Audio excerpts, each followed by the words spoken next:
Boa noite, gente. Estamos iniciando mais um ano de estudo.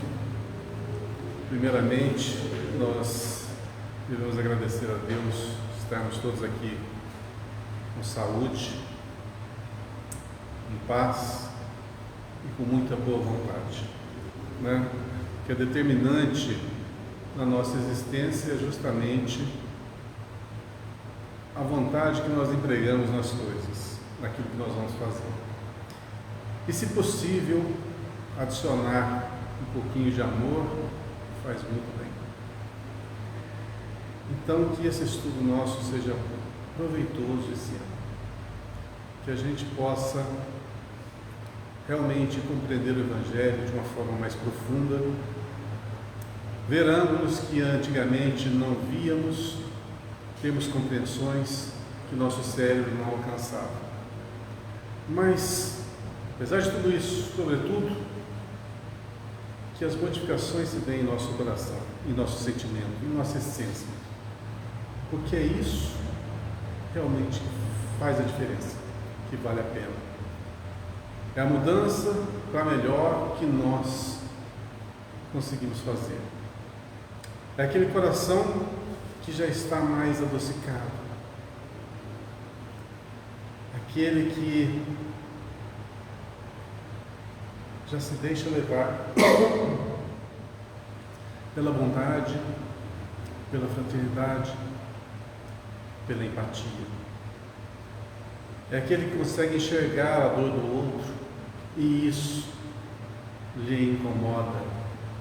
E isso ativa a sua vontade para reagir, para tentar fazer uma coisa, nem que seja, no mínimo, uma simples oração. Cada vez que nós reagimos aos equívocos, ao mal, a toda ignorância, maldade, agressão, nós estamos fazendo valer o nosso conhecimento. Quando nos isolamos, é porque ainda falta-nos um pouco de coragem para demonstrarmos aquilo que somos e aquilo que pensamos. Imaginemos se os primeiros mártires do cristianismo tivessem tido medo das arenas, da prisão. Qual o exemplo que chegaria para nós nos dias de hoje? Qual a história que seria nos contada? Bom, hoje quem escreve a história somos nós. Aqui é o presente. Aqui está acontecendo tudo. E quais linhas que nós vamos escrever? Vamos passar como simples figurantes nessa história? Ou vamos fazer alguma coisa de real valor? No mínimo, nos prepararmos para a batalha que há de vir. Se não hoje, amanhã, se não nessa vida, em outra. Mas o entrave, ele é certo. Porque a lei, ela nos conduz para a dissipação das trevas, da ignorância, através do amor, através do exemplo, através da caridade. Uma hora nós vamos ter que agir. E essa ação é que faz a mudança. A mudança não vem de fora, ela vem de dentro, de cada um de nós. E estamos a nos preparar para isso. Quer a gente queira, quer a gente não queira. Isso é a lei. Então, que essa lei divina, que não erra, que é justa e que é sábia, guie nossos passos nesse ano, guie nossos passos nos nossos objetivos e adocica, acalma o nosso coração para que o bem e o amor esteja sempre presente na nossa vida e que a inspiração do alto jamais nos falte, assim como sua proteção. Que Deus nos abençoe. Muito bem, gente. Nós vamos então dar prosseguimento ao livro Pão Nosso, né? Estamos no capítulo 29. É esse mesmo que nós paramos? 29. A vinha. O que é vinha? É um terreno de plantação de videira. É? Um terreno, um sítio. Vinha vem de videira? De uvas. Uva. Plantação de videira. Uma vinha é um terreno. Ela tem alguma conotação simbólica, esse nome? Vinha? Se for de acordo com aquela passagem do Evangelho. O nome da casa aqui é qual que é, não? Vinha do Senhor. Vinhas. Por que tem aqueles caminhos de uva, aqueles cachinhos de uva? Isso, né? Tem uma história, Tem uma história, lógico. e estava naquela cepa. E dos espíritos também.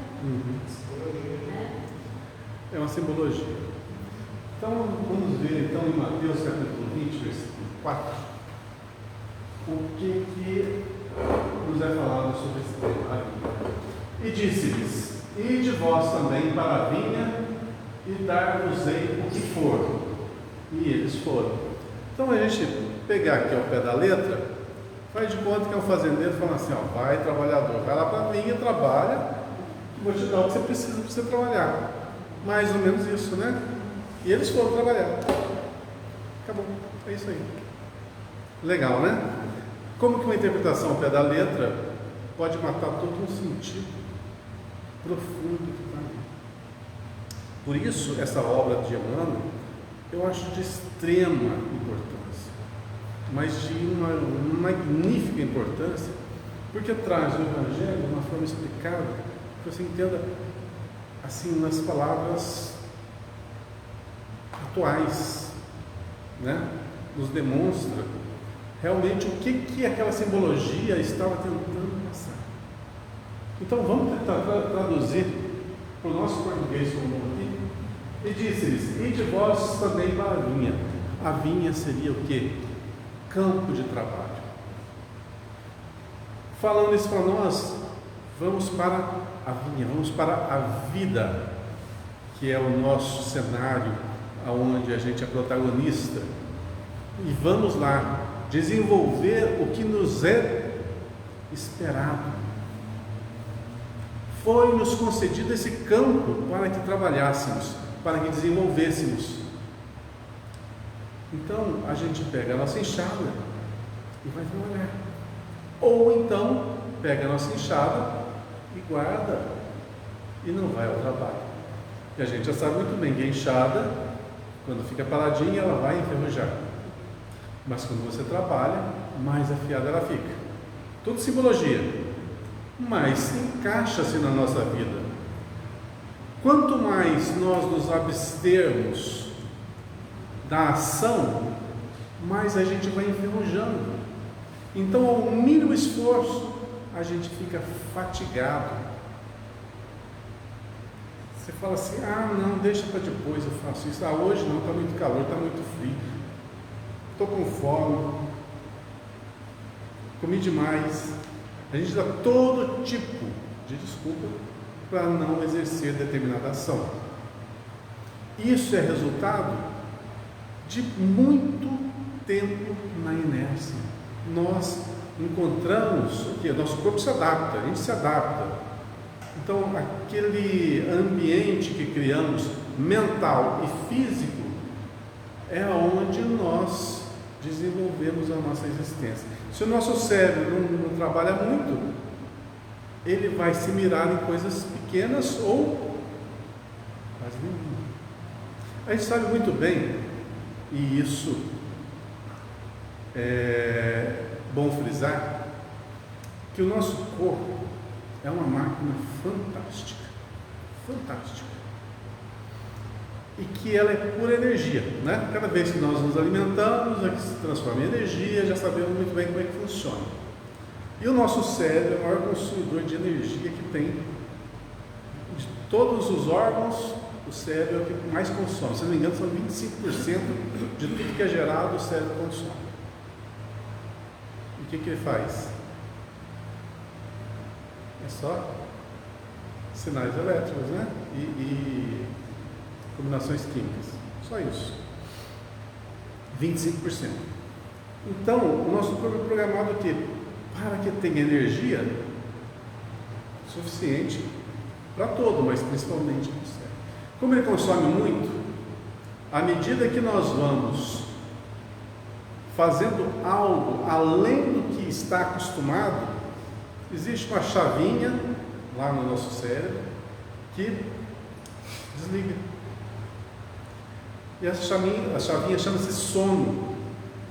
Então muita gente vai começar a estudar. Faz 10 anos que não estuda, vou entrar na escola, vou entrar na faculdade. Primeira aula, debruça em cima da carteira, não aguenta de sono. Ou então quem quer pegar um livro, né? Vou ler um livro Parnaso de Alentum, 800 e tantas páginas, dessa grossurinha. Na primeira página, já não aguenta, já está lendo, não sabe o que está lendo. Aí pensa assim, nossa, é o obsessor meu que está me dando sono para que eu não vá ler determinado livro. Não, é porque nós estamos desacostumados no nosso cérebro. Quando vem uma sobrecarga, ele desliga. Então vai dar o sono. Vai te induzir ao sono para que você economize energia. Isso é orgânico, totalmente orgânico. Só que nós nos acostumamos. Aí tem aquela desculpinha assim, não, ler me dá sono. Não, estudar me dá sono, não aguento. É 2 minutos, 10 minutos, eu não aguento mais. Isso é desculpa. E como que você consegue passar por isso, superar isso? Muito bem. Qual que é o teu limite? Eu consigo ler 5 minutos. Tá, leia 5 minutos, hoje, mais um. Amanhã, mais um. 7. Depois, 10. Depois, 12. E assim, gradativamente, vai aumentando a quantidade de carga que o seu cérebro pode suportar. Até que você consegue ler o dia inteiro e isso não vai te dar nenhum cansaço. O nosso corpo se adapta. Então, desculpa para se estudar, para se aprender, para se melhorar intelectualmente, já não existe mais. Vamos lá, a desculpa religiosa. Não, eu sou da religião tal, eu sou da religião tal, eu tenho a forma de pensar assim, eu não mudo, a minha crença em Deus é essa, e a dos outros é a dos outros, e engessa a sua forma de ver a questão religiosa, a questão da vida após a vida, o compreender todo o mistério, ou todos os segredos que nos envolvem. Então, a pessoa pensa assim, nada contra quem pensa assim. Eu nasci, eu surgi no mundo quando minha mãe deu a luz a mim. Aí Deus soprou ali um espírito e a partir daí sou eu. E vou ter essa vida inteira, né, para me manifestar, e quando eu morrer, eu vou ser julgado pelos meus atos. A grande maioria pensa dessa forma. Cada um, né, está aprendendo, desenvolvendo no seu tempo. Nada contra. Porém, nessa forma de pensar, existem muitas lacunas impreenchidas, muitas perguntas que não são resolvidas. E o indivíduo para assim, não, isso aí, quando eu morrer, eu vou descobrir. Quando eu estiver do lado de lá, eu vou saber de tudo isso. Não, isso são mistérios de Deus. Não cabe ao homem adentrar nesses mistérios. Vai dando desculpas. Mas já viram em algum lugar Deus falar assim, isso não pode, isso não pode, isso não pode, isso não pode? Já viram em algum lugar? Não tem. O que tem é o quê? O homem falando, isso pode, isso não pode. O homem falando, mas Deus não. Então, foi-nos concedido o livre-arbítrio pleno para que desenvolvamos as nossas potências. E nós estamos numa condição em que o nosso pensamento já está muito bem organizado. E agora tem o quê? A prova da vontade, para ver se a gente vai realmente exercer bem as nossas atividades, desenvolvendo-nos com o potencial que já está intrínseco em nós. Quem vai desenvolver? Somos nós. Quem vai ser o ambiente? Esse mundo. Quem vão ser os colegas? Todos aqueles que convivem conosco no mundo físico e no mundo espiritual. Todos nós estamos em contato constante, desenvolvendo-nos, aprendendo uns com os outros e, consequentemente, evoluindo nesse período. Então, na questão religiosa, a gente não pode ter tabus. A gente tem que entender, compreender, porque tudo, absolutamente tudo nesse universo tem explicação. Tudo. E o que não tem é porque nós ainda não conseguimos compreender ou desvendar. Se a gente recuar 500, 600 anos e falássemos naquela época de micróbios, quem que entenderia o que é micróbio? Ninguém. Hoje, se você fala para uma criança o que é um micróbio, a criança sabe muito bem o que é. Olha o que é evolução. Então, se hoje a gente usa aquela desculpinha, ninguém consegue comprovar a existência do plano espiritual. Tá. Fisicamente, né? Alguém já falou assim com o espírito, alguém que já morreu e pegou o telefone e falou, entrou em contato? Fala-se assim, né? A gente sabe muito bem que os médiuns têm condições, mas não vamos entrar nesse quesito, não. Vamos falar assim no nosso dia a dia. Mas, será que daqui a uns 100 anos, com o desenvolvimento da tecnologia, já não vai ter condições de ter aparelhos que possibilitem que a gente se comunique com o plano espiritual? Aí lá 200 anos, lá na frente, estamos lá no futuro. Aí as pessoas pensam, lembra o pessoal em 2000 e pouquinho? Olha como é que eles eram, eles desconheciam totalmente, afirmavam que existia vida no plano espiritual. Da mesma forma que a gente desconhece, o povo de séculos atrás não sabia da existência de coisas que nós sabemos nos dias de hoje. Então, o desenvolvimento ele é constante. Então, não há desculpas para a preguiça intelectual, não há desculpas para a preguiça do conhecimento interior, da religiosidade. E falta um pilar. Qual é o pilar que falta? A ação. Não basta apenas você conhecer. Não basta você conhecer e sentir. Você tem que agir. Você tem que fazer a diferença. Então, quando você concatena o trabalho com um intelecto bem desenvolvido e um coração apurado, esse sim é o indivíduo do amanhã, o chamado homem de bem, que está na codificação kardeciana. Certo? Então, nós estamos falando de vinha, trabalho. E de vós também para a vinha. Todos nós vamos para o nosso trabalho. E dar-vos-ei o que for justo. O que for justo é o que é necessário. O que cada um tem o direito de obter. Então, se eu entro no mundo sem os olhos, é justo ou é injusto? É justo. Foi-nos concedido o que era necessário para essa existência minha.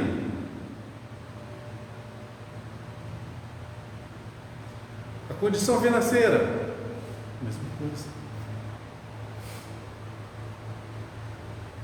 Continente em que nós portamos, mesma coisa. Grupo familiar, mesma coisa. É aquilo que nós precisamos. Então, dar-vos-ei o que for justo, aonde nós estivermos, como nós nos aparentarmos. é aquilo que nós precisamos para o nosso desenvolvimento, nosso burilamento. A gente já ouviu falar tantas pessoas, nasceram sem os braços. Por que será? O que será que foi feito dos braços em outras vidas? Nasceu anencéfalo. O que será que foi feito,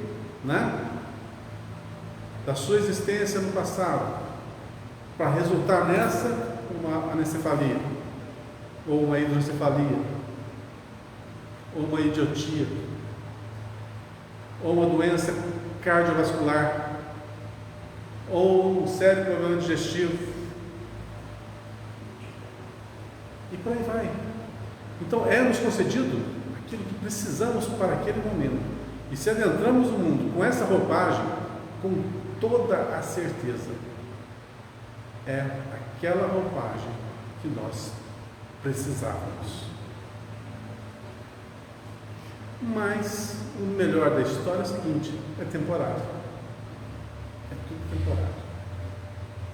Interessante que a gente ser gordo ou magro, bonito ou feio, o que mais?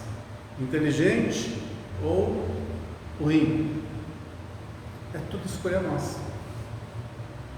Tudo escolha nossa. Mas nessa encarnação eu não vou conseguir fazer mudanças tão drásticas. Tudo bem, começa agora, para que a outra seja melhor. Afinal, como nós falamos no comecinho, Geraldo? A gente tem o restinho da eternidade para a gente desenvolver, aproveitar esse restinho. Então, nós temos muito tempo, isso não é isso.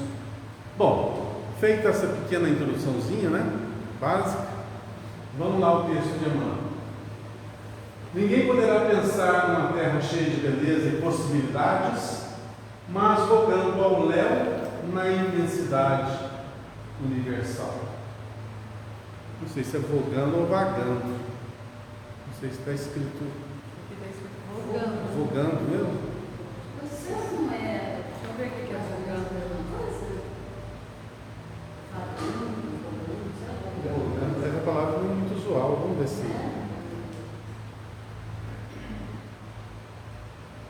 Percorrer, navegando. Então é. É uma coisa. O bom também de Emmanuel é que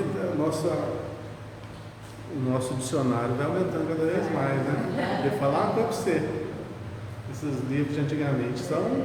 É que o vogar também fica em cima da água. Deve ser essa a diferença do vagar.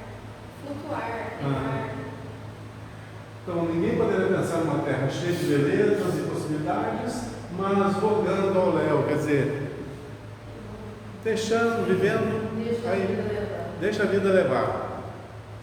É o que eu falei já, deixa a vida levar para você ver onde que ela vai deixar você, Pior de tudo é que 90% das pessoas fazem isso, ou mais. Deixa a vida levar. Se você perguntar qualquer coisinha, assim, que é básico do que a gente vê aqui, não, isso aí não, isso é coisa para mim não. Quer dizer, acho uma desculpinha para quê? Para não sei, cada um tem um universo, mas cada um tem a sua desculpinha, Tem que saber. Se você não sabe, puxa vida, você comete tantos erros. Olha, eu conheço pessoas que conhecem o Espiritismo, já frequentaram, que leem, não são frequentadores assíduos, mas conhecedores, mas que fazem tanta coisa errada.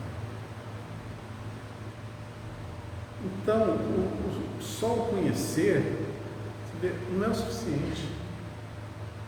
Não é o suficiente. A gente tem que estar em constante aprimoramento. Cada vez que nós vamos aprimorando, nós vamos melhorando a nossa percepção do mundo, percepção da realidade. Acho que a gente vive ainda uma realidade paralela, sabe? A gente pensa uma coisa, mas a vida é totalmente diferente do que a gente pensa.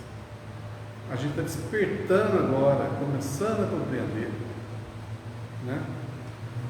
Então, mas é triste de ver pessoas que cometem erros assim tão primários, tão infantis, que a gente sabe no que vai arredondar.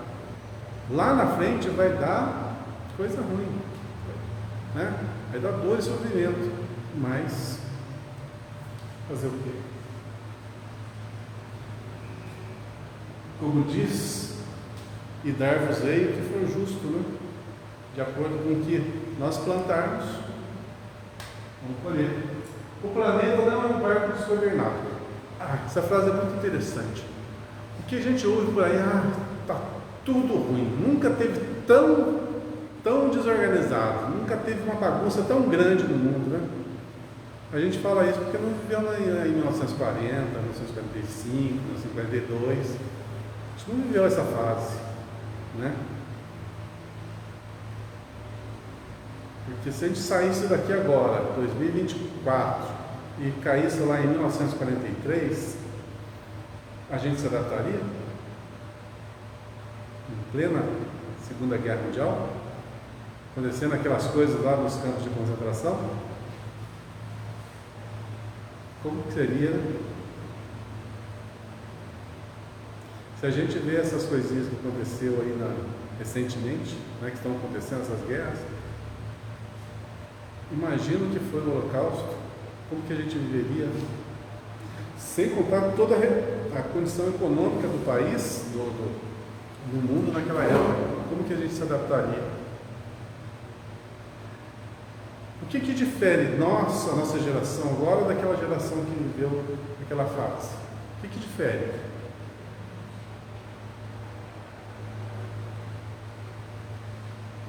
A cada um é dado o que é justo.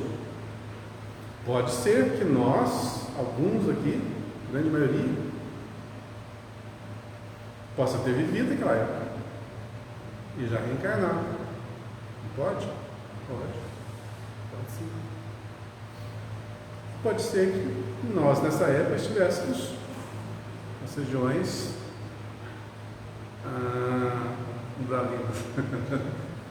ia falar lá de cima, mas é muito difícil.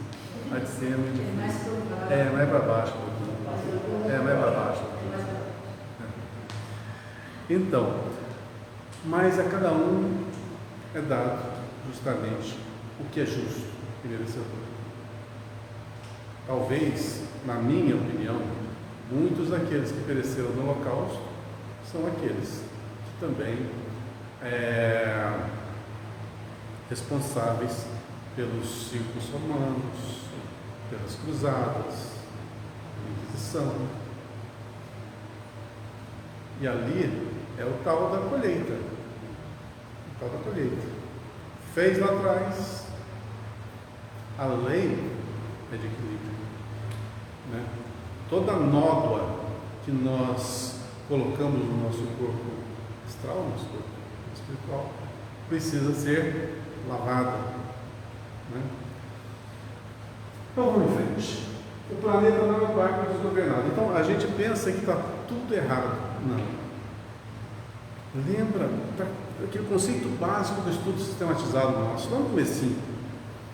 As características de Deus. Soberanamente justo e bom. Justo. O justo não permite injustiça. E o bom não faz maldade. Onipotente?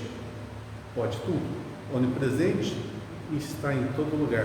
Onisciente? Está em tudo. Essas são as características. Então, se a gente afirma que o mundo está desgovernado, quem que é o governador? Quem que é o criador? Deus. Deus desgovernado? Deus fez uma coisa errada para sair dos trilhos? Não. A gente não compreende. Então, como se a gente tem um grupo de jovens hoje em dia, será que eles estão experimentando a chance deles experimentarem o livre-arbítrio deles? Porque a gente vê jovens tão sem foco, objetivo, fazendo, levando a vida muito ao léu, empolgando. Será que eles, vamos dizer,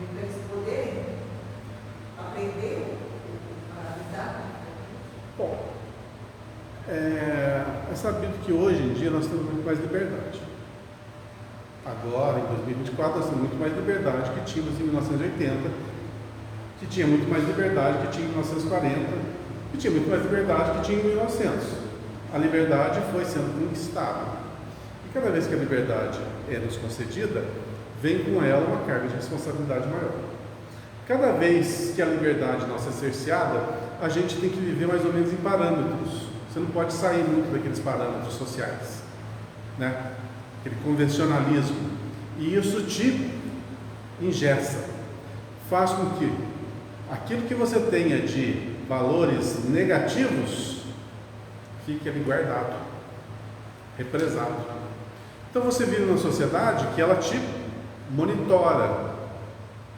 Então você saiu do eixo, já é pego lá de cá. Isso te cerceia, você tem medo. Então você não faz aquilo que o teu coração pede por medo. Mas à medida que nós vamos avançando, né, a evolução faz com que a liberdade cada vez mais vai se expandindo. Consequentemente, a gente tendo mais liberdade, a gente vai demonstrando que somos. Então, hoje em dia, eu posso dizer para você o seguinte, que as pessoas têm campo para demonstrarem o que pensam, o que querem e fazer o que bem entender. O João Santo, ele tem uma palestra dele com mais notícias também, que ele fala sobre isso, a liberdade, a libertinagem, e ele diz que essa liberdade começou a aflorar no Festival de Woodstock. Drogas, shows, rock and roll, começou daí, e ninguém tinha pudor nada. E a partir daí, essa liberdade, eu não vou lembrar o que ele fala, essa liberdade foi para um lado da libertinagem. Começou daí. Tá. A liberdade, mas os defeitos já eram intrínsecos. Já existia. Se você vê, você estuda um pouquinho de história, você vê ali como é que era a sociedade em 1800, 1700, falar em libertinagem não tem diferença nenhuma dos dias de hoje para aqueles dias. É que hoje as pessoas demonstram, né? Que hoje também a gente tem informação. Também. Quantas coisas que aconteciam, Não é nem divulgado. a gente nunca saberia o que acontecia nos Estados Unidos, na China, no Japão. A gente nunca ia ficar sabendo. Hoje tem um caso, sei lá, de uma exploração sexual na Europa, em segundos, o mundo inteiro vai saber. A gente fica com essa sensação de que nosso mundo está perdido, né? Mas é o acesso à informação. Eu acho que não foi isso mesmo. Só que em épocas mais recuadas existia um rigor maior, né? Principalmente religioso. Existia esse rigor religioso. Mas, como nos dias de hoje, existem pessoas religiosas e pessoas que não são religiosas. Umas que são por convencionalismo, outras por devoção. Então, cada um vai agir, logicamente, conforme pensa, né? E as leis foram melhoradas, se a gente for pensar em lei no geral. A gente tem lei para muita coisa que nem se falava antigamente. O importante da época que nós estamos vivendo é o quê? Que agora cada um pode demonstrar-se como realmente é. Você vê claramente como as pessoas são, como que elas pensam, elas expõem, tem liberdade para expor, tem liberdade para falar, liberdade para se trajar, né? Então hoje ficou bem definido isso. Só que uma coisa não muda. Nós somos responsáveis por todas as ações. Pois é, sempre teve. Tudo que a gente faz, a gente vai ser responsável, desde o pensamento, não é da ação não. A ação é a materialização do que nós somos, né? Mas antes de materializar, a gente já era aquilo. Então, o nosso pensamento, ele vai dar problema para nós? Vai sim. Então, por isso, você se conhecer é importantíssimo. Você saber refrear seus impulsos, importantíssimo. Mas mais importante que isso, eu acho, é o que está na hora de nós exteriorizarmos que nós somos de bom. Porque de ruim a gente já sabe o que a gente tem. Nosso defeito a gente já sabe, já é notório. Quem que não sabe? É só fazer uma análise. Mas agora a gente está meio que dividido, é metade mais ou menos, né? Mais ou menos. 50, 45, 55% bom, o resto ruim. Então tem muita coisa a ser corrigida. Mas, poxa, a gente pode escolher. Ou a gente pega a parte ruim e começa a se culpar pelo que nós somos de ruim, e isso é um ledo engano, porque só vai fazer a gente desacelerar nossa marcha evolutiva. Ou a gente pega o que nós temos de bom e vamos exacerbar o que nós temos de bom. Vamos colocar em prática. E aí você vai desenvolvendo as suas potências angelicais, que são latentes de cada um, e vão sufocando as más tendências. Então, de uma forma natural, você vai se desvencilhando daquele eu primitivo e vai fazendo ressurgir um eu angelical. Um eu melhor, né? Então, agora, a gente esperar uma perfeição, que a gente vai melhorar e ser um anjo para poder agir, não vai. A gente não chega lá. Não chega. Sem trabalho, sem esforço, sem dedicação, sem modificação, a gente não chega lá. Não sai de onde a gente está. Então, tem erro? Todos nós temos. Então, lida bem com eles, mas pega a sua parte boa e desenvolve ao extremo.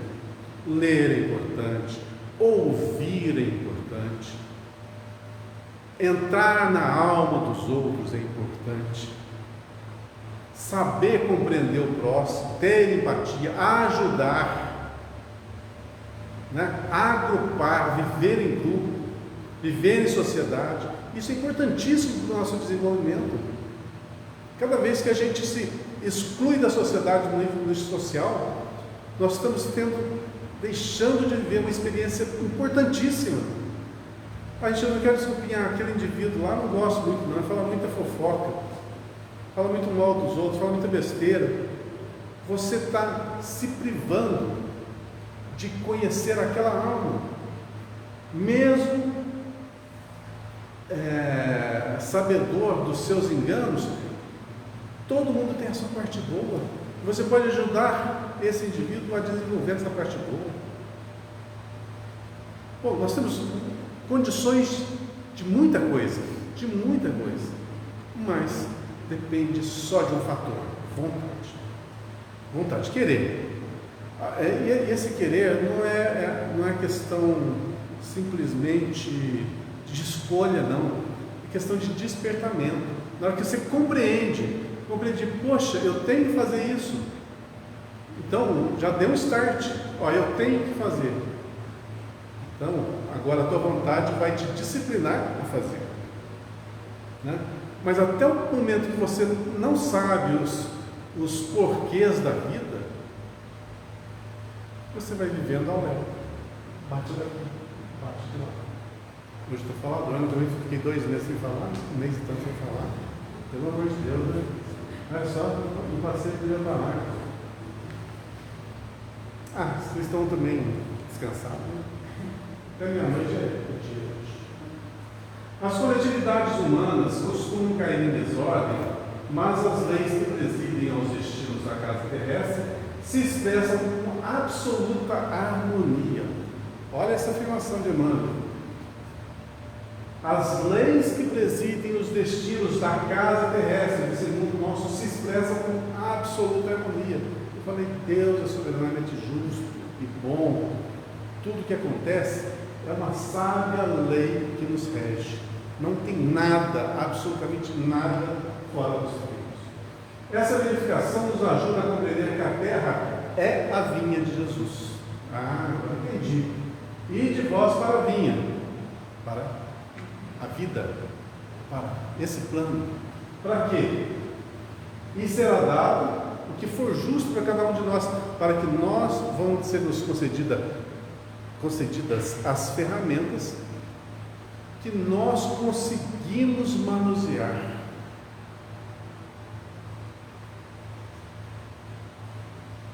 E assim, convictos dessa sabedoria, confiamos e viemos para cá. Muitos de nós estamos aqui, mais ou menos, foi empurrado, sabe? Muita gente foi empurrada. Aí vemos-la trabalhando desde a aurora dos séculos, e aí assistimos à transformação das criaturas, que de experiência em experiência se integram no divino amor. A formosa parábola dos servidores envolve conceitos profundos. Em essência, designa o local dos serviços humanos e refere-se ao volume de obrigações que os aprendizes receberam do Mestre Divino. Por enquanto, os homens guardam a ilusão de que o orbe pode ser o tablado de hegemonias raciais ou políticas, mas perceberão em tempo o clamoroso engano, porque todos os filhos da razão, corporificados na crosta da terra, trazem consigo a tarefa de contribuir para que se efetue um padrão de vida mais elevado no recanto em que agem transitoriamente. Então, pelo que nós estamos vendo aqui, nós todos somos responsáveis pelo andamento do desenvolvimento do nosso planeta. E se está tão assim desigual, a culpa não é de Deus, a culpa é nossa. Aí a gente vai falar assim: nossa, mas tem tanta gente má no mundo, a gente não vai rivalizar com essas pessoas más. O problema não são os maus, o problema são os bons, são muito tímidos. Muito. Os maus são ousados, fazem barulho. Os bons têm essa falsa ideia de que para ser bom você tem que aceitar tudo, ser bonzinho, né? Se alguém te bater, você oferece a outra face. Bate de novo aqui, agora bate ali. Não é assim, não. Essa é a forma nossa de interpretar. Essa é a forma nossa ainda de entender o que é a outra face. Mas não, de jeito nenhum. Nós temos que ser os trabalhadores da justiça, do amor, da fraternidade, da caridade. Lógico que a gente não vai usar as mesmas armas que os adversários. A gente não vai usar agressão, nem material, nem verbal, mas nós vamos sim ser ativos no bem. Não vamos coadunar com o erro. Uma coisa que é muito comum: determinado indivíduo, meu chefe, desvia umas verbas por aí, vou ficar caladinho, não vai sobrar para mim. Tá, é uma postura correta?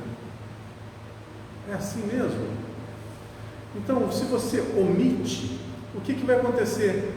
Aquela ação vai continuar sendo gerada. Lógico que todo mal vai ter sua correção, mas, poxa, a gente vai coadunar com isso? Então veja que quando você se omite, você dá campo para que o mal se desenvolva, para que a desonestidade se desenvolva, para que a agressão, tipo assim, o vizinho, marido e mulher, ao ouvir o marido batendo na mulher, vou ficar quietinho, porque em briga de marido e mulher, né, não se mete com mulher. Na outro dia está lá ela com o olho roxo, no outro dia no braço quebrado, no outro dia no caixão. Você tem culpa? Socialmente não, mas inconsciencialmente. Assim é o mundo. Quando nós omitimos, nós somos coniventes. Então, temos que ser tímidos, temos que ser bons. Tem a fala de Jesus que diz assim: sejais mansos como as pombas, mas astutos como as serpentes. Prudente nas compras. Pois é. Olha, a advertência é de há 2000 anos. Então nós vamos usar o quê? Uma característica. Para fazer o bem. Uma característica humana para fazer o bem. Mas a inércia, como se diz, a inércia só traz malefício. Né? Pensa na água parada. O que acontece? Né? É a mesma coisa nós parados.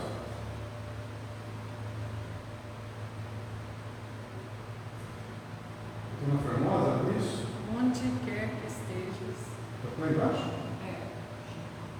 Onde quer que estejas, recorda que te encontras na vinha do Cristo. Vives sitiado pela dificuldade e pelo infortúnio? Trabalha para o bem geral. Mesmo assim, porque o Senhor concedeu a cada cooperador um material conveniente e justo. Está ruim? Pode ser que esteja. E o que fazer? Como proceder? Está ruim? O que fazer para melhorar? Depende, logicamente, de nós, de cada um de nós. Né? É isso aí? Alguma pergunta, alguma observação?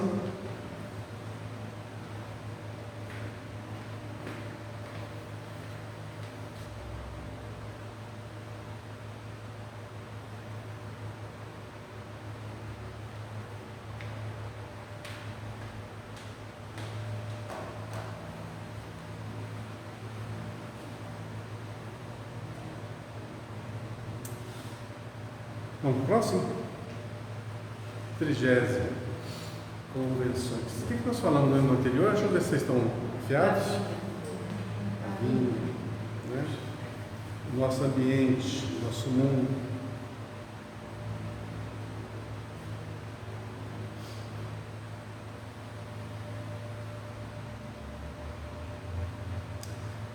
Certo. O capítulo 30, convenções.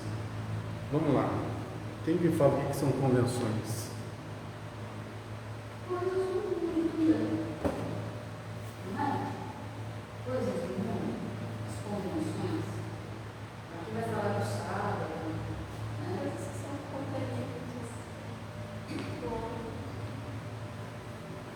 Convenções, então, é uma coisa que se adapta ao que a gente quer, mais ou menos?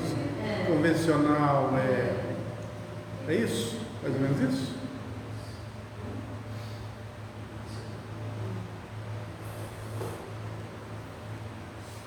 Certo. Vamos lá, Marcos capítulo 2, versículo 27. E disse-lhes: o sábado foi feito por causa do homem, e não o homem por causa do sábado. O que tem a ver esse negócio com convenção? Mas assim, ele tem sábado foi feito por causa do homem. O homem criou o sábado. E não o homem foi criado para celebrar o sábado. Não existiu. Isso é uma criação humana. Onde foi criado o sábado? Ah, eu sei que dia É? Questão da convenção. Ele foi o último na criação, né? É, o sexto dia, então. Sábado? Sexto. É. É o sexto. Sábado é o sétimo. Sábado eu dou descanso, né? Eu dou cervejinha. É o dia do descanso, né? O dia que Deus abriu a cervejinha, eu já trabalhei hoje. A convenção é porque é tipo uma regra, né? É, essa celebração, É. o ritual. O ritual foi feito por causa do homem. Que é onde aquela igreja adventista do sétimo dia, que eles guardam o sábado, não faz nada. É uma convenção humana, né? É. Mas o que tem a ver o sábado com o homem? Por quê? Eles achavam que esse é um dia sagrado, um dia que deveria ser concedido totalmente ao Senhor, né? A consagração do dia ao Senhor. Foi convencionado, né? Foi convencionado. O sábado Então, seria... parece que não pode nem varrer casa, né? E não pode nem fazer almoço, né? Não pode. Parece que passa o dia em jejum. Eu acho que é. Não é isso mesmo?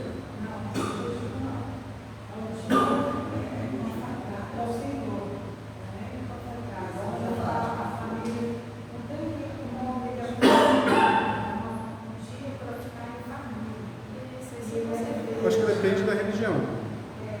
Porque eu tenho um tio que é mormon. Eu tenho um tio que é mormon e ele não almoça no sábado. Não faz. Tem uma amiga. Quer dizer, eu não tenho certeza também que no negócio de religião eu sou meio uma negação.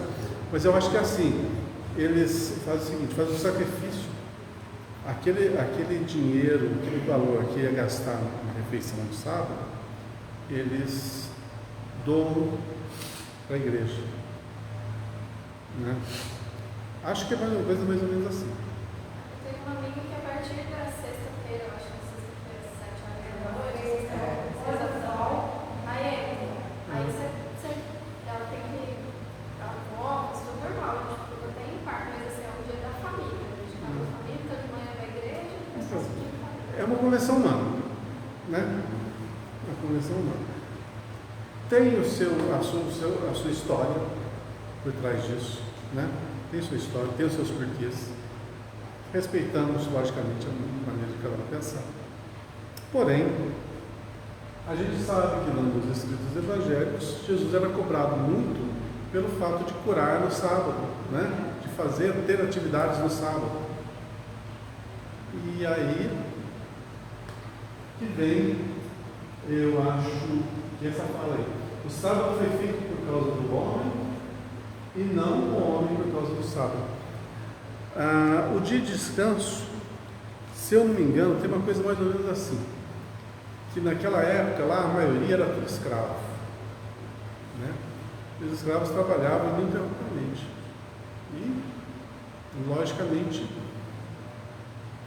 é uma coisa assim muito desumana. Então foi instituído um dia de descanso para que eles pudessem, né, logicamente, se recompor organicamente. Tem uma história dessa também, né? Tem esses porquês. Mas, como já sabemos o que é convenção, vamos ver agora o texto aqui que Emmanuel aborda para nós. O sábado, nesta passagem evangélica, simboliza as convenções organizadas para o serviço humano. É uma convenção puramente nossa. O dia de domingo, antigamente, ele era consagrado mais para as pessoas irem à missa, né? Eu tenho uma tia que ela já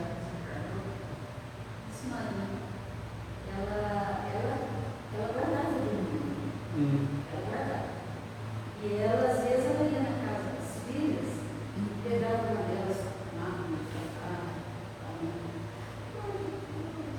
Hoje não é dia. Ela falou, hoje é dia de dedicar a missa, fazer uma coisa. Então, é isso, né? Tem os seus porquês, né? Tudo tem o seu porquê. Mas tudo evolui também. A gente sabe disso. Há criaturas que por elas sacrificam todas as possibilidades de elevação espiritual. Não tem a história de uma vaca que estava atolada, né? E o dono não podia ir lá salvá-la, porque era sábado. Então, porque não podia trabalhar, não podia fazer nada. Então, se a vaca atolou, se ela morrer, você vê que não tem muita lógica, né? Você levar uma coisa ao pé da letra. Uma coisa é você consagrar um tempo, uma atividade religiosa. Pode ser qualquer tempo, pode ser qualquer instante. Aliás, corrigindo minha frase, eu acho que a gente tem que fazer da nossa vida uma religião. Todos os nossos instantes. Não é ficar falando coisas religiosas a todo instante. Ai meu Deus, isso, aquilo. Não. Que nem aquelas pessoas beatas. Né? Não é isso. É você viver o que a religião te ensina. Então, se você tem que ser justo, justo em todos os instantes. Se você tem que ser educado, educado em todos os instantes. Atencioso em todos os instantes. Isso é praticar a religião. Agora, você reservar um tempinho, tá, e quando esse tempinho acabar, aí você pode fazer o que bem quiser? Aí você pode esquecer de tudo? Não. Você tem que viver conforme a religião lhe orientou a todo instante. Eu acho mais condizente, né?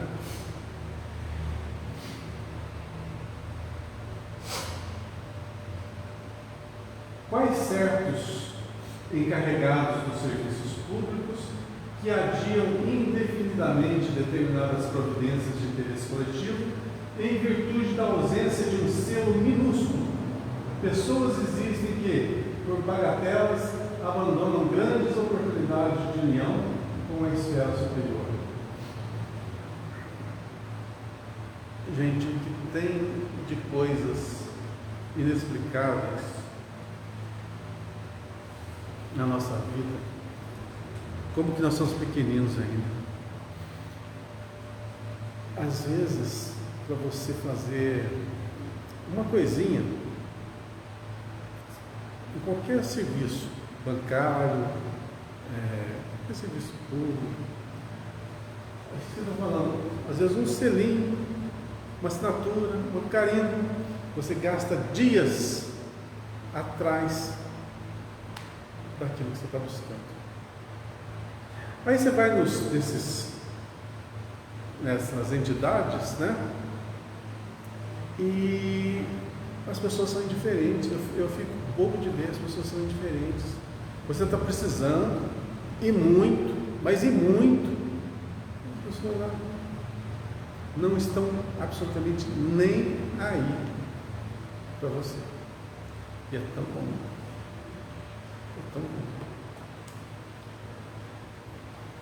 Eu posso falar com veemência, porque às vezes dependo de outras pessoas, de bancos. Jesus é um exercício de paciência. Exercício de paciência. Mas o problema nem sempre está no órgão público, mas nas pessoas que estão. Vou fazer uma narrativa, não vou mencionar ninguém, tá? Só para vocês terem uma ideia. Eu fui em um determinado local de atendimento, vocês nem vão saber onde que é. Aí, deu minha senha, fui lá, sentei. Na hora que eu sentei, a pessoa que estava do outro lado do balcão era conhecido, não era amigo, conhecido. Bom, antes disso, eu olhei assim, que um monte de atendentes. Um WhatsApp aqui, outro no computador. O outro acabou de atender, levantou assim. Você é velho, sabe? Você é velho. Espacinho assim. Foi lá atrás do Bion, um cafezinho. Sério?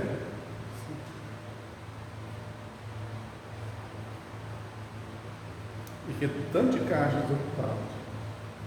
E eu esperando. Aí foi lá, tomou. E os outros não chamou. Foi lá, sentou. Olhou no computador alguma coisa. Não tinha o que fazer, apertou o botãozinho da senha para alguém ir lá no caixa. Bem, mas nesse inteirinho me veio a minha senha e eu cheguei lá, o rapaz me conhecia, de futebol. Aí começamos a conversar de futebol. E isso foram uns 15 minutos de conversa. 15 minutos. Aí depois falou da vida de todo mundo, né? Aí pegou, o que eu posso, o que eu quero ver? Passei para ele. Olhou no computador, fez isso, fez aquilo, levantou, foi lá nos lugares. Olha, sinceramente, o que ele fez ali, se eu tivesse no lugar dele, eu acho que ia gastar 2, 3 minutos. Assim, vai gastar muito tempo. Vai gastar muito tempo, 2, 3 minutos. Fiquei quase meia hora.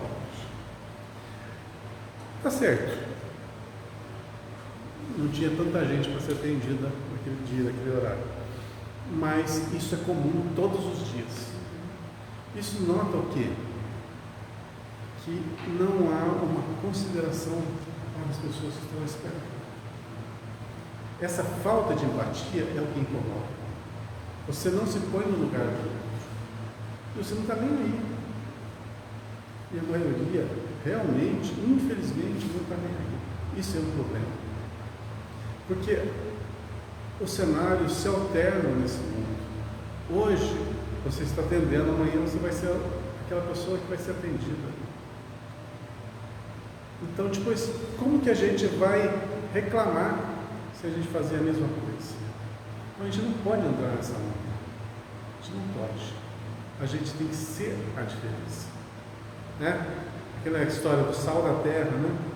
Que contamina. A gente tem que ser a diferença. Ah, mas o mandorinha só não faz verão, mas faz a sua parte. Tem aquela historinha do passarinho, né? Que estava tendo incêndio na floresta. O passarinho ia lá no riacho, enchia o bico de água, ia lá jogava no fogo. Voltava e os passarinhos, os animais todos fugindo. Aí encontraram com ele. O que você está fazendo? Estou ajudando a apagar o fogo. Você não vai conseguir, mas eu estou fazendo a minha parte. Pois é. Se todo mundo pensasse fazer a sua parte, as coisas saíram um pouco mais aceleradas no desenvolvimento nosso. Porém, ainda não está mais. Vamos chegar lá. Melhorou bem.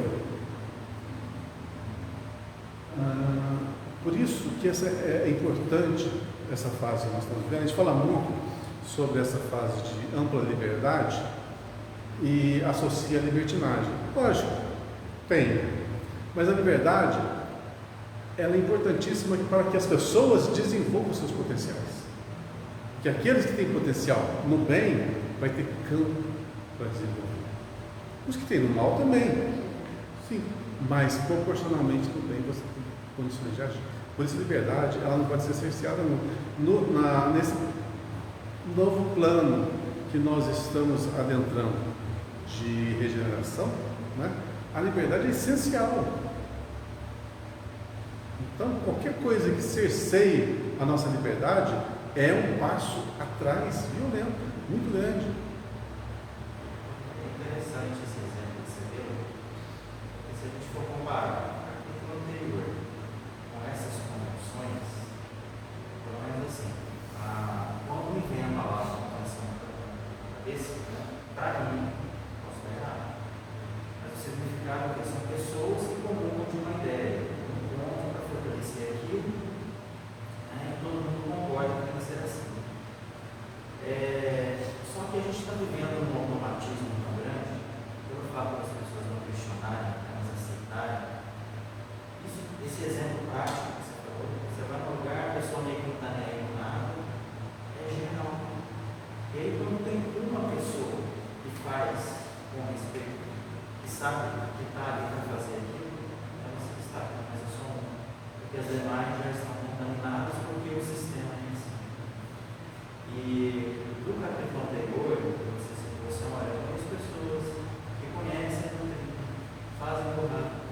Na verdade, assim, elas sabem, mas elas não conhecem. Porque eu conhecer você tem que praticar. Eu praticar lá.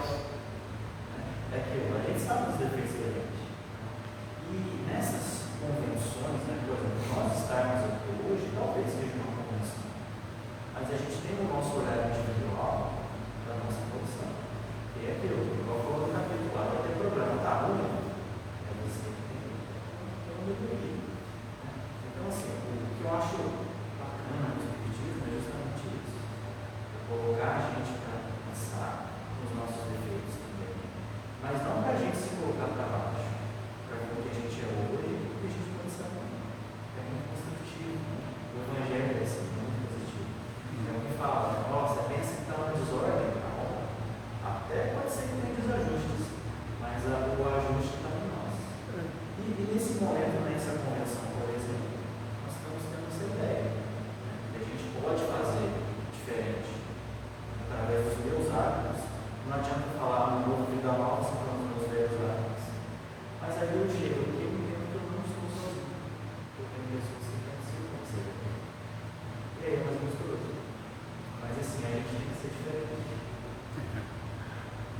essa liberdade, ela nos testa a todo instante.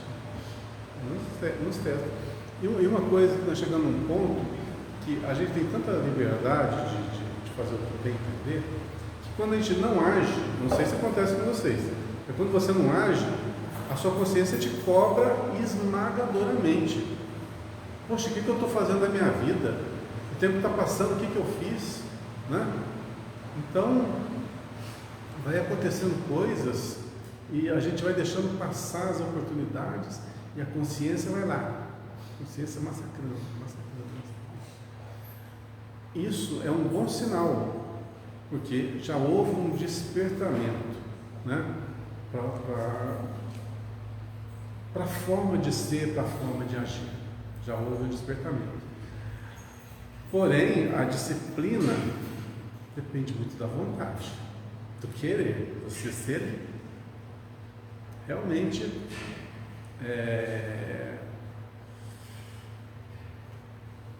uma pessoa de opinião, de muita opinião, e que não se deixa desviar. Isso é a disciplina, né?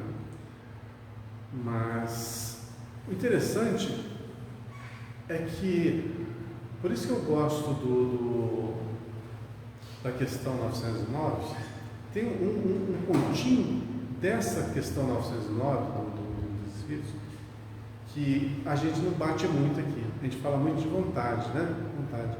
Mas que para a gente modificar-se depende da vontade, a partir de um esforço muito insignificante.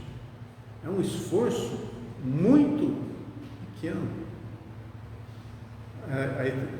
Aí termina, o que vos falta é vontade.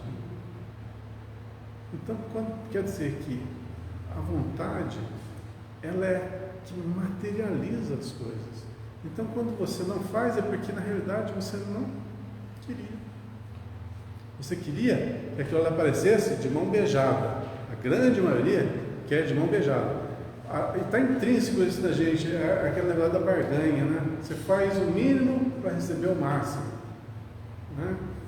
Por exemplo, se eu for na reunião uma vez por semana, estou salvo, já vou para o céu, já vou, né? Ou se eu fizer uma caridade qualquer, ou se eu der um dízimo para qual entidade, etc, etc. Lei do mínimo esforço. Não. O negócio é individual. É eu com Deus, né? É eu com Ele. Não tem ninguém que se intrometer nessa história. É o que eu faço, é o que eu penso, o que eu materializo. É eu e Ele. Então, não tem como você se esconder disso. É a sua consciência com a consciência universal. O que você vai fazer? A partir do momento que você entende isso, eu estou brincando de viver, né? Estou aqui na Terra, numa colônia de férias, posso fazer o que eu bem quiser, posso errar, posso fazer isso, posso falar mal dos outros, posso desviar dinheiro, posso usar o que não é meu. Às vezes sou eu que faço, mas não é. Quando você para, você e a consciência, que tudo sabe, e você, e tudo está registrado, que argumento que você tem? Essa consciência das coisas é que vai fazer com que a gente realmente discipline melhor. Mas tem que entender, tem que saber, né? Tem que conhecer, vivenciar, né? Só ler. Por isso que é importante o que nós estamos fazendo, porque nós estamos pegando, olha só, o Evangelho na visão do Emmanuel, que nós estamos conversando, tentando abranger a nossa visão, quer dizer, desenvolver ao máximo o que está escrito em algumas linhas. E isso faz-nos que a nossa inteligência, que a nossa consciência dá uma agitada.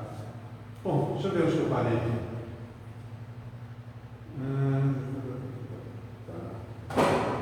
Ninguém, né? Ninguém ignora o lado útil das convenções. Tem seu lado útil? Tem. Se fossem totalmente imprestáveis, o pai não lhes permitiria a existência do jogo das circunstâncias. Lógico. São tabelas para a classificação dos esforços de cada um.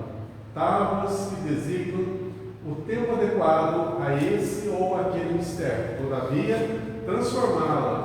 transformá-las em preceito inexpugnável ou em obstáculo intransponível constitui grave dano à tranquilidade comum. Ou seja, um convencionalismo não pode estar à frente de uma lógica, uma razão. Olha só, é difícil você citar exemplos sem entrar na religião alheia. Isso é ruim, eu não gosto de fazer isso. Mas, como a gente não está aqui para passar pano, tem que falar. Por exemplo, tem uma determinada religião que não pode haver doação de sangue, transfusão de sangue. É um convencionalismo? É? Ou Deus chegou para alguém, Deus, ou o cara, o homem, chegou e falou assim: ó, não haverá transfusão de sangue. Tem algum lugar que está escrito isso? Ele falou? Registrou? É um convencionalismo humano. Aliás, Deus não precisa de nada disso, né? A gente bem sabe. Muito bem. Aí uma pessoa precisa de uma transfusão de sangue para sobreviver. A família não permite e ela vem a óbito. Pergunta que não quer calar: quem que é o culpado? A ciência? A religião? Ou o homem?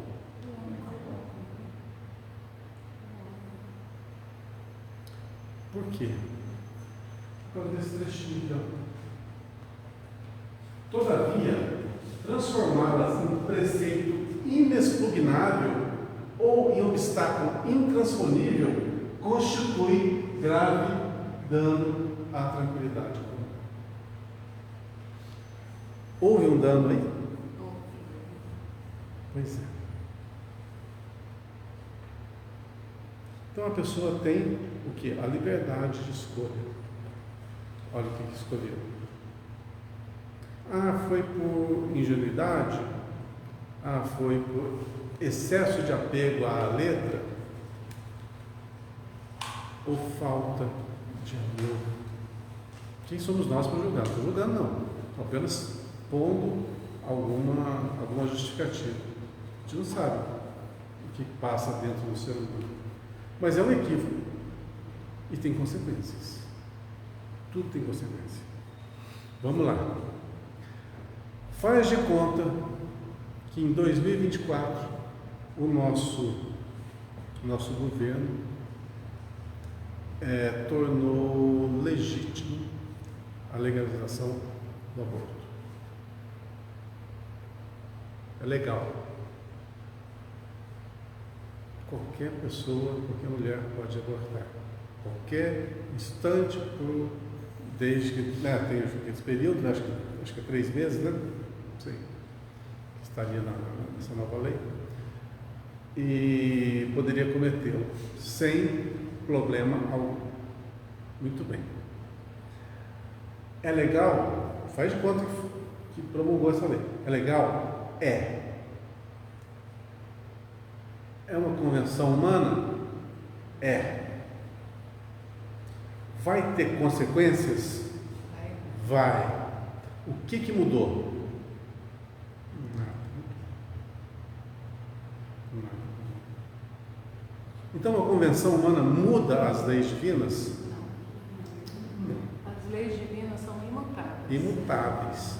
Totalmente éticas. Totalmente justas. Totalmente sábias, totalmente perfeitas. O que é imperfeito? Os nossos convencionalismos. É conveniente. Não sei por que o governo adota, aliás, até sei, Até suponho, né? Saber, eu não sei não. Até suponho os porquês. Mas infeliz daqueles que assinarem, sabe? Vai ter castigo divino? Não tem castigo divino, não. Tem responsabilidade, que é pior. Porque se tivesse um castigo, uma vez dado o castigo, a pena estaria liquidada. Consciencial não. Consciencial não se liquida assim. Tudo aquilo que você tira do lugar, você tem que pôr no lugar. Quando o seu erro é na esfera pessoal, eu fiz alguma coisa para a Renata, meu problema é eu e ela, eu me harmonizo com ela, é fácil. Quando é no coletivo, todo mundo que eu prejudiquei, a culpa é minha. E o mundo vai me dar mecanismos para corrigir isso.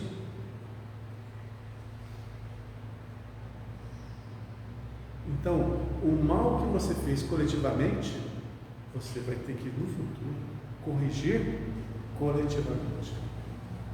Agora, pensa bem, dependendo do erro, isso vai te proporcionar, eu estou falando na questão do aborto, mas tem milhares de tipos de erro. Vamos supor, uma coisa muito comum, uma determinada cidade, uma cidade pequenininha, 10 mil habitantes. O governo destinou uma verba para a prefeitura para doar alimentação para os pobres. Coisa bem básica, bem simplesinha. Porque aconteceu uma catástrofe, uma coisa e tal. Muita gente necessitada mesmo, tinha nada. O governo destinou, esse dinheiro chegou na prefeitura. A prefeitura, alguns da prefeitura pegaram esse dinheiro, puseram no bolso e não repassaram para a coletividade. Consequentemente, muitas crianças faleceram por causa da falta de ajuda. Eu estou só supondo o cenário, Bom, a ajuda chegou, mas não foi repassada. As pessoas morreram. De quem que é a culpa? De quem desviou. Esses que faleceram, ou os seus familiares que ficaram, vão fazer o quê? Sabendo da verdade, revoltados com aqueles que praticaram aquele mal. Logicamente, não tendo um grau de instrução muito evoluído, vão fazer o quê? Vingança. Querer vingança. Uma vez desencarnados, que querem fazer vingança, o que acontece? Obsessão. A gente vê por aí afora muitos indivíduos obsediados. A gente sabe os porquês? Não sabe, não? Eu costumo falar sempre na questão obsessiva o seguinte: geralmente as pessoas têm dó daquela pessoa que está obsediada, né? Nossa, aquele indivíduo sofre tanto porque o obsessor faz isso para ele, faz aquilo, atrapalha a vida dele. O obsessor é o mal estampado, né? Aí você vai ver a história mesmo, você vê que ele é a vítima que não perdoa, mas quem é mal realmente é o obsediado. Tanto é que nas reuniões mediúnicas, o que a gente faz? A doutrinação, a conversa, ela é feita para ambos, obsessor e obsediado. Ambos têm que ser tratados, ambos são enfermos. Por que eu estou falando isso?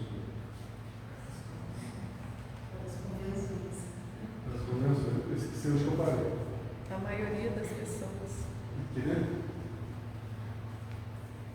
A maioria das pessoas atende-as antes da própria obediência a Deus. Entretanto, o Altíssimo dispôs todas as organizações da vida para que ajudem a evolução e o aprimoramento dos filhos. O próprio planeta foi edificado por causa do homem. Se o Criador foi a esse extremo de solicitude em favor das criaturas, por que deixarmos de satisfazer os divinos desígnios, prendendo-nos às preocupações inferiores da atividade terrestre? As condições definem, catalogam, especificam e enumeram, mas não devem tiranizar a existência. Lembra-te de que foram dispostas no caminho a fim de te servir. Respeita-as na feição justa e construtiva, contudo, não as convertas em cárcere. Pois é, eu lembro na época de criança que as escolas eram 90 ou 95% católicos, né? E tinha um percentual que era protestante, evangélico. Espírito ninguém falava, né? Se tinha, ninguém falava. E uma das coisas que sempre se falava na criança, menininho, é a seguinte: tem que ir na missa todo domingo. Criança que não vai na missa, aquele negócio de impor o medo, né? Você faz isso para receber aquilo. Esse tipo de barganha que eu nunca gostei, não gosto e não acho legal. Não acho nada legal. A imposição. Você tem que explicar. Você tem que ensinar, mas não impor. Na doutrina espírita nós não impomos absolutamente nada, nada. Nós expomos, só expomos. Aí a absorção é individual. Cada um entende da sua forma, né? E aplica-se conforme a sua própria consciência. A própria compreensão da penitência, né? Agora a gente vai após o carnaval na igreja católica, a quaresma, que eles sempre colocam uma penitência para cumprir os 40 dias, que é a barganha. E as cinzas, né, que são colocadas Então, são convenções que assim, são atos exteriores. O que importa é o princípio inteligente que existe por trás disso aí, né? Mas o ato em si é apenas uma simbologia. Tem alguns países que fazem o que? Eles se martirizam, né? O que muda? Não muda nada. A questão da mudança é íntima, é consciencial.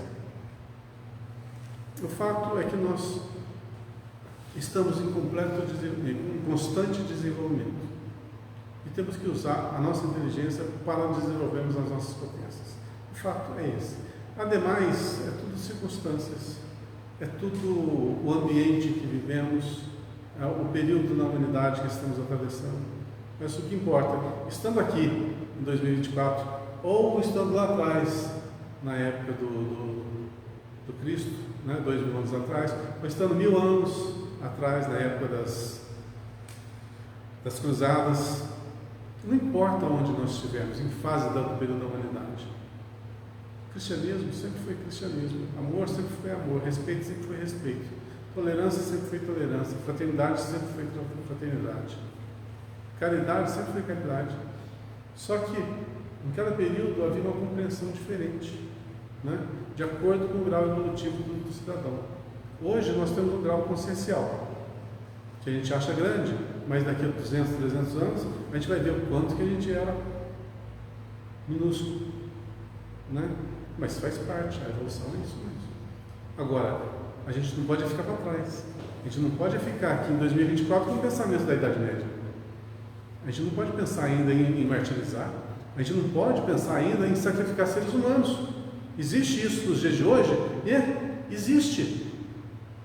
Existe magia negra ainda com sacrifícios humanos? Existe. Poxa, verdade? Pois é. Pois é. É um absurdo, não é? Parou-se no tempo. Parou-se no tempo. E a gente não pode. Nós estamos em constante evolução. Temos que viver, sim, o convencionalismo do momento que estamos atravessando. Porém, não pode ser maior do que a ética, do que o amor, do que a fraternidade, do que o cristianismo. Em primeiro lugar, o Cristo. Sempre em primeiro lugar. Gente, terminei?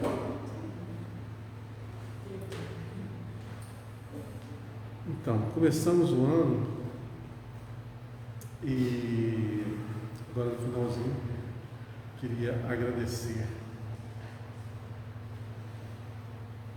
ao alto pela oportunidade que nós estamos tendo aqui. A gente sabe que essa oportunidade é muito difícil, é única. Esse momento que estamos atravessando é primordial para o nosso desenvolvimento. Sei que somos poucas pessoas nesse recinto, encarnados, mas sei também que existe uma grande gama de irmãos nossos desencarnados aqui compartilhando conosco dessas instalações, ouvindo-nos e muitos também participando. Aos nossos mentores, aos nossos protetores espirituais, eu deixo aqui uma nota de agradecimento, de profundo respeito pela atividade que está sendo desenvolvida, pelo conteúdo que está sendo abordado, às vezes nem sempre com o grau de iluminação que deveria, mas com toda a boa vontade. E assim juntos nós vamos desenvolvendo o nosso trabalho, melhorando, acendendo uma luzinha aqui, uma luzinha ali, fazendo que novos horizontes possam ser deslumbrados pela mente das pessoas e principalmente fortalecendo o nosso coração, tornando mais ameno, mais gentil, mais amoroso e a nossa vontade mais ativa. Que tudo isso seja realçado nesse ano e que aqui estão os nossos votos de boa vontade com a doutrina e com o trabalho a ser exercido. Com a inspiração do alto e a ajuda dos nossos mentores, nossos queridos amigos espirituais, nós haveremos de transformar esse trabalho numa grande empreitada de luz, de conhecimento e de distribuição, de fraternidade e amor. Que Deus nos inspire, nos abençoe, nos proteja, hoje e sempre. Que assim seja.